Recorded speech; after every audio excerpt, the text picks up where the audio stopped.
Pai do Senhor, todos os irmãos em Cristo Jesus.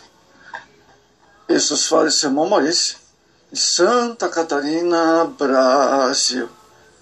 Pregador, escritor e professor da escola dominical. Em nosso artigo, temos diversos artigos e subsídios para os professores da escola dominical, CPAD, Betel, e também, por que não dizer, escola dominical de outros ministérios. Abraço especial aos irmãos de Moçambique, Angola, Portugal, os irmãos de Nova York, ali a comunidade brasileira de Nova York está se nos ouvindo, Kansas City, Massachusetts, também os irmãos do Brasil e também ali a Rússia, ali tem em torno de 20 irmãos da Rússia que está sempre nos ouvindo. Hoje a temática da Palavra de Deus, nós vamos falar, amados irmãos, sobre o livro de Obadias. Deus julga os inimigos do seu povo. Amados irmãos, para compreender a profecia de Obadias, o livro de Obadias que vamos estudar hoje, é necessário um conhecimento prévio de Edom, a relação entre o reino de Judá e Edom.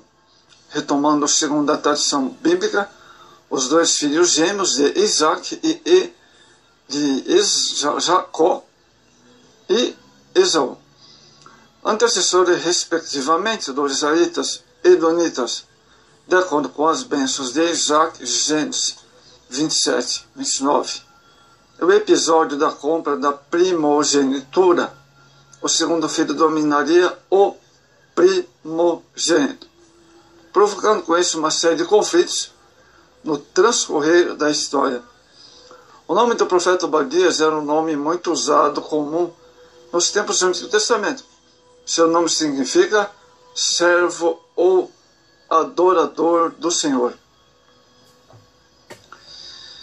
Amados, seu espírito nacionalista fez com que ele atacasse com vigor as tradições dos edonitas, deixando bem claro o dia na qual castigos e crimes de Edom, os sobreviventes recuperarão as suas terras.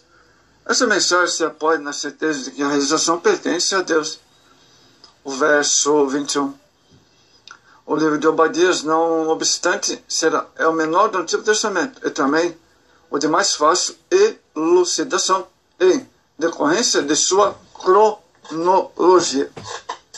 A mensagem do livro de Obadias é o grande juízo de Deus sobre os edonitas,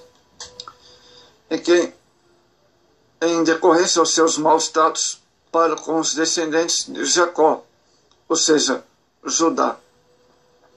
Deus trará uma devastação total, incondicional. Podemos dividir o livro de Obadias em duas partes.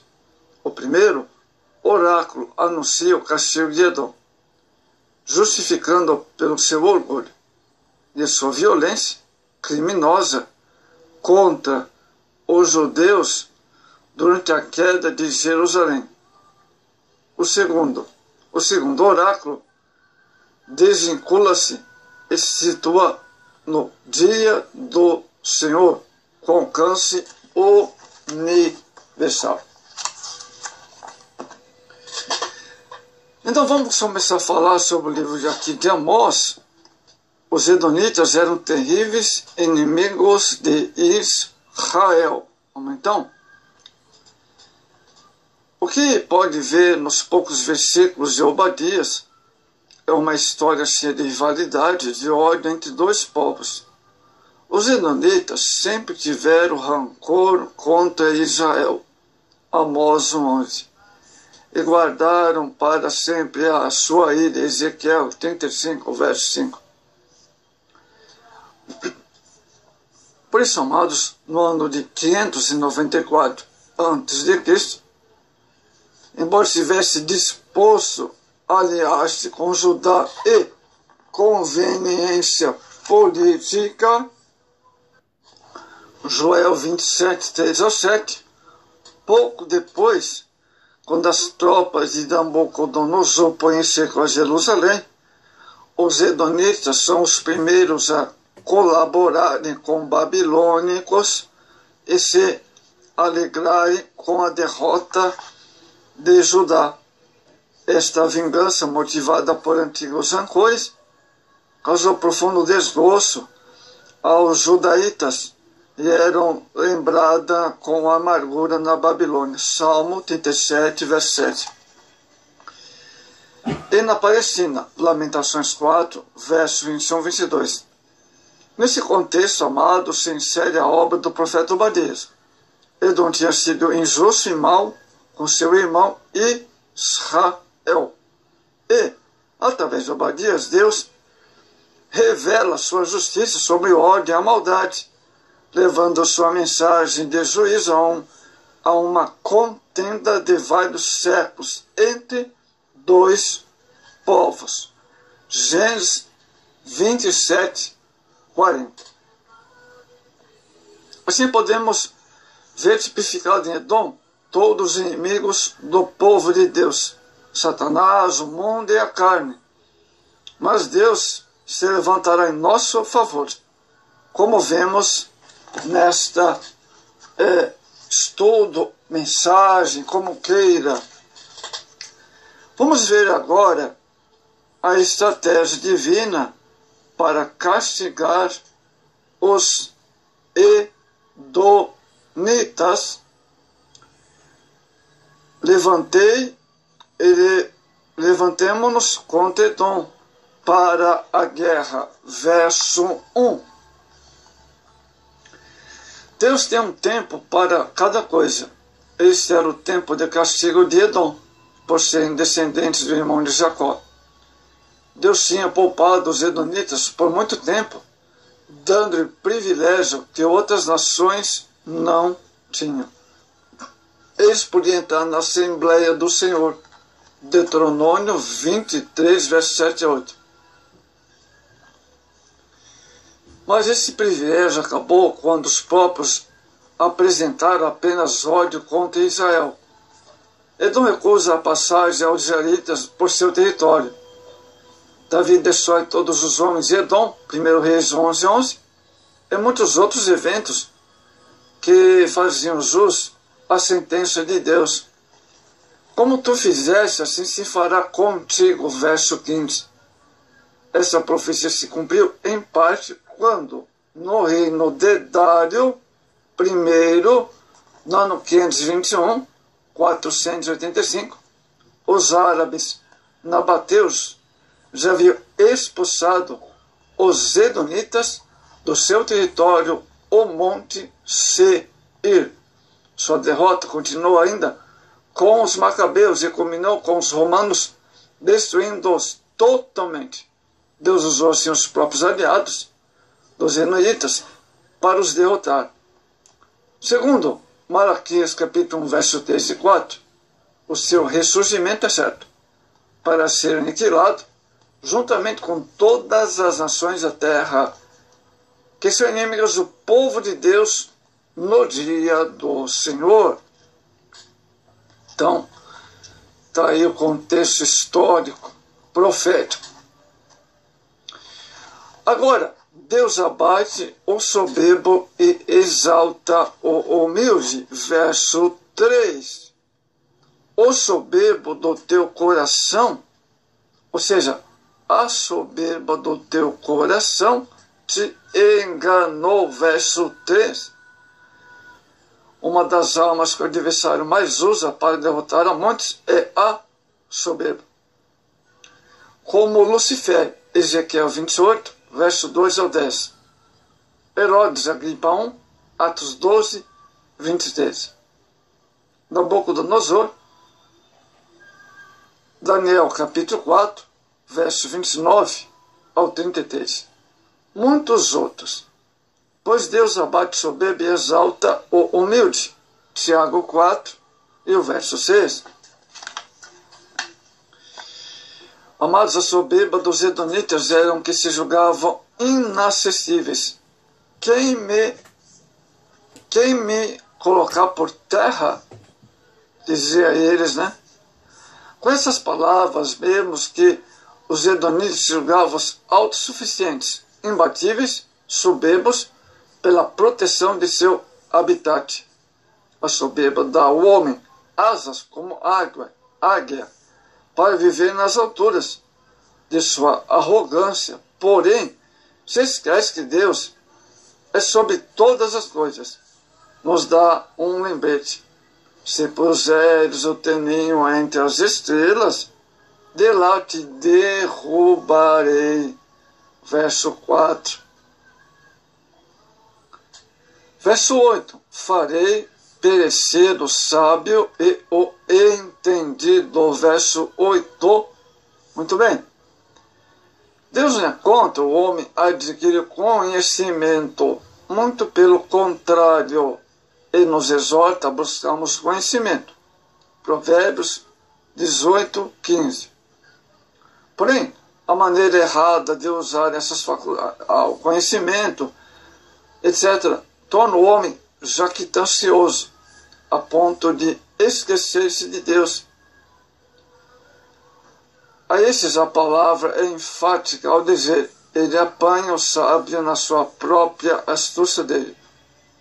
1 Coríntios 3, verso 8 ao verso 18, mais precisamente 18 ao 20. Vamos ver o verso 9.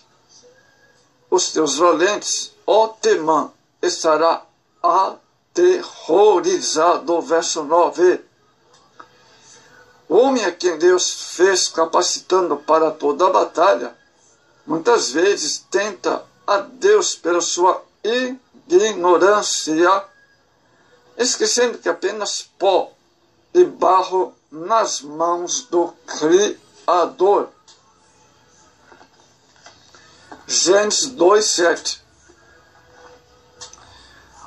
Amados, vamos ver aqui no verso 11 agora a violência praticada por esse povo chamado Edonitas.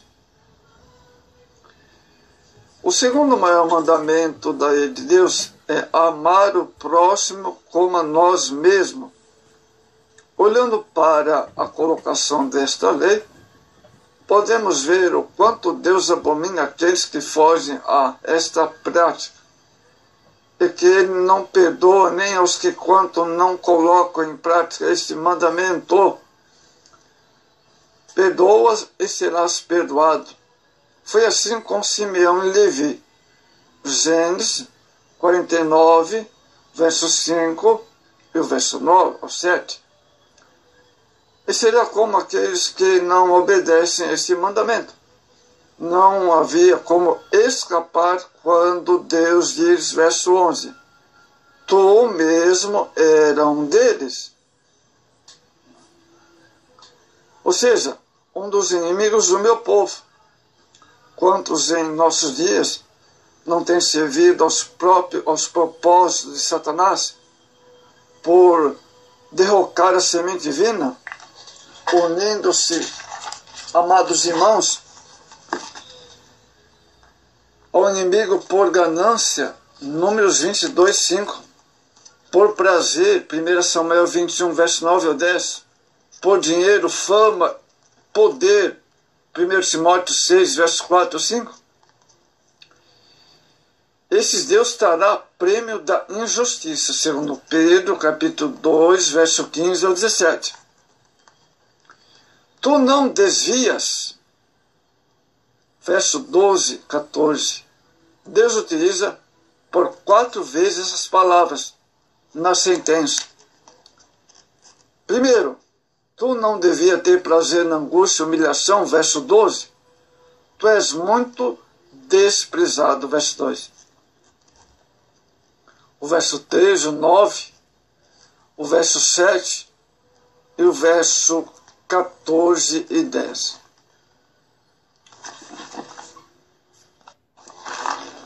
É interessante os irmãos notarem aqui a questão geográfica da terra de Edom. A terra de Edom se estendia ao longo da encosta da cadeia de montanhas rochosas do Monte Seir, em direção ao Golfo de Agaba, e chegava quase ao Mar Morto. O território variava de regiões férteis que produziam trigo e uva, figo, romã, azeitona, altos picos montanhosos separados por desfiladeiros profundos. A meio caminho, na principal cadeia de montanhas, elevava-se o Monte Or. alto e sombrio acima do terreno. Circunvizinho é a curta distância da capital, Sela e Petra, que se situavam em um profundo vale com cerca de 60 metros de precipício, acessível somente por uma abertura estreita de uns 3,5 metros de largura. Assim, os edonitas amados habitavam literalmente nas fendas das rochas, o verso 3, cuja posição era praticamente impenetrável e inconquistável. Por muitas gerações tinham vivido seguros. Nenhum inimigo conseguiu entrar pelos caminhos estreitos dos desfiladeiros que conduziam às principais cidades, talhadas nas paredes rochosas das montanhas. Amados irmãos, vamos seguir então aos versos 15. Obadias anuncia que o dia do Senhor está perto. Impressionado pela ação do Espírito Santo, o profeta Obadias começa então a apresentar todo o desfecho do pronunciamento profético, porque o dia do Senhor está perto, verso 15. Tudo isso, amados, culmina naquele que é razão da nossa vitória, o Senhor. Verso 15, 18 e 21. Apresentando desta forma, uma profecia claramente messiânica. Naquele dia, o dia do Senhor concederá paralelamente uma destruição total, verso 16. Junto à destruição de todas as nações, verso 15, virá também o livramento do seu povo, verso 17, fazendo uma analogia. Podemos ver que é assim como os problemas de Judá com Edom só terminarão quando o Senhor aniquilar de uma vez por todas a Edom. As nossas lutas contra Satanás no mundo e a carne só cessarão quando nosso corpo for transformado em um corpo glorioso. 2 Coríntios, capítulo 5, e o verso 4.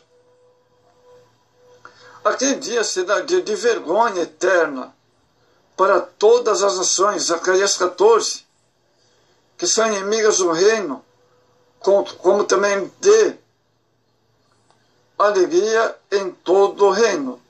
O Senhor juntará a casa de Jacó, Judá, né? Refere-se a Judá, e a casa de José, Israel.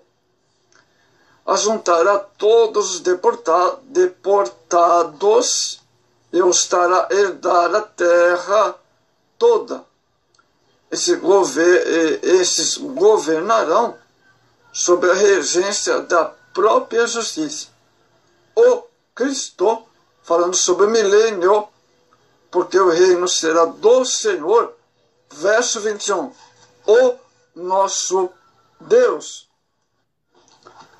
Amados, referindo-se ainda ao dia do Senhor, Edom, numa atitude de rebeldia, pensou que tudo terminaria favorável a seus planos malignos, e que nem o mal recebia por sua privilegiada posição geográfica que ocupava nas montanhas.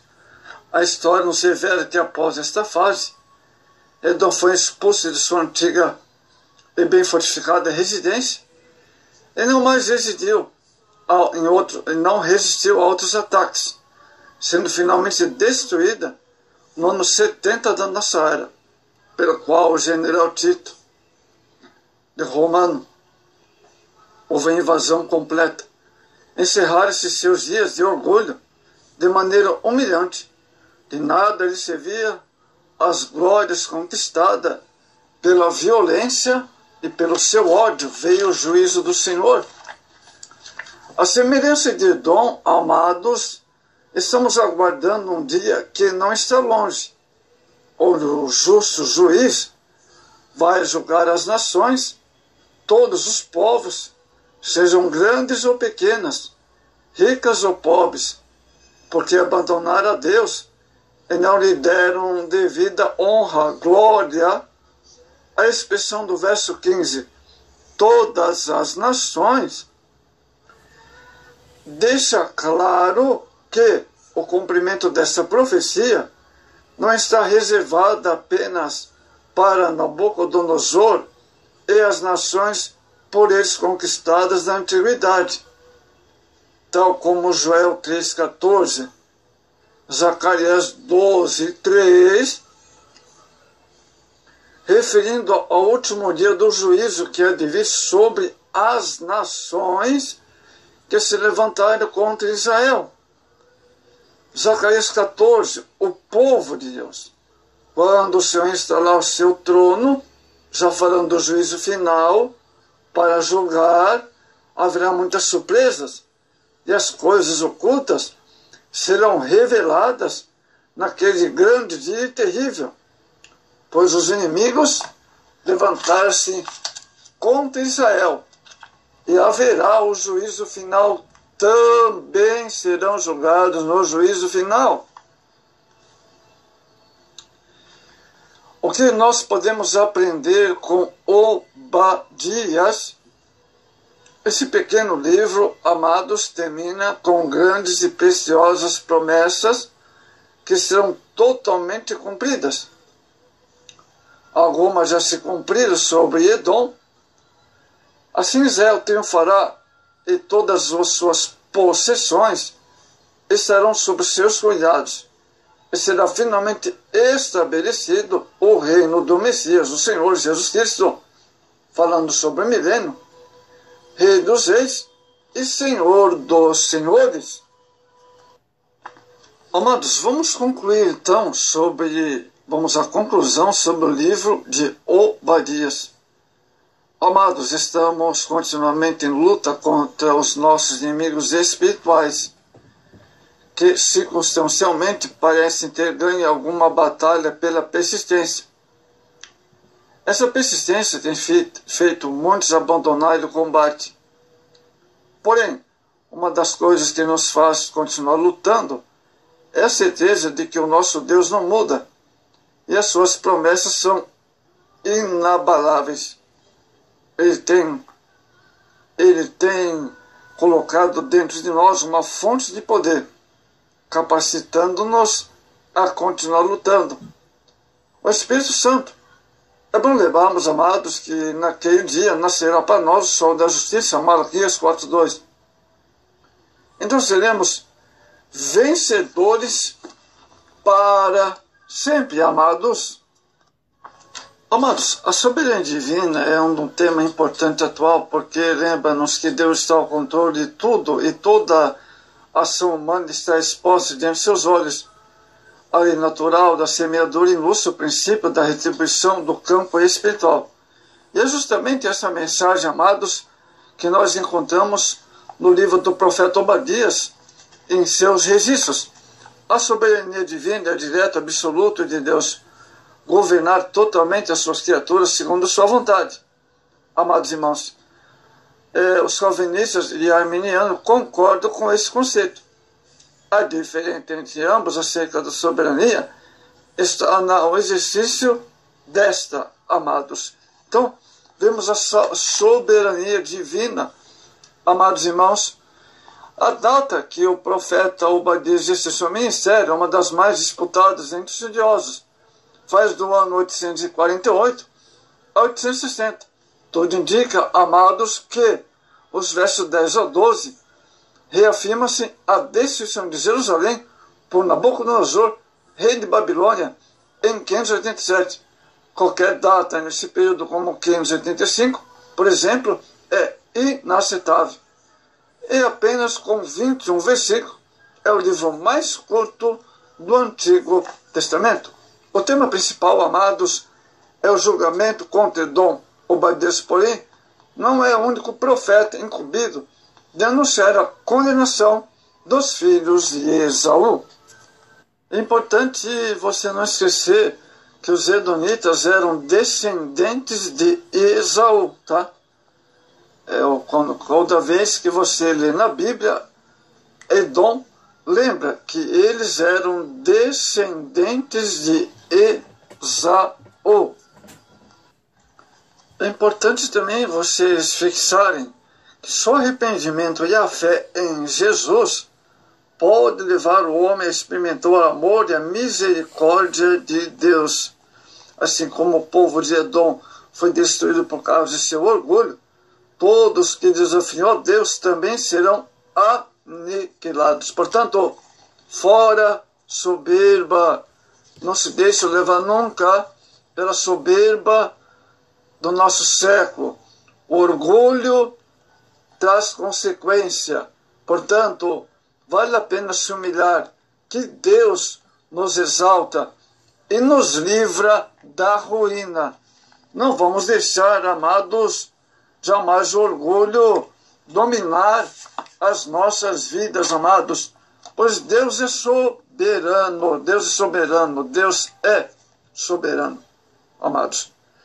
A soberania divina é um direito absoluto de Deus de governar totalmente as suas criaturas segundo sua vontade. Não tem coisa melhor.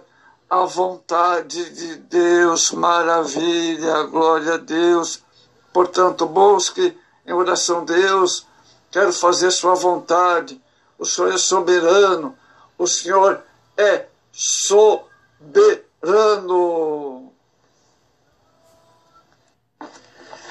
É interessante nós notarmos nessa conclusão, amados, Flávio Joséfo, no segundo século,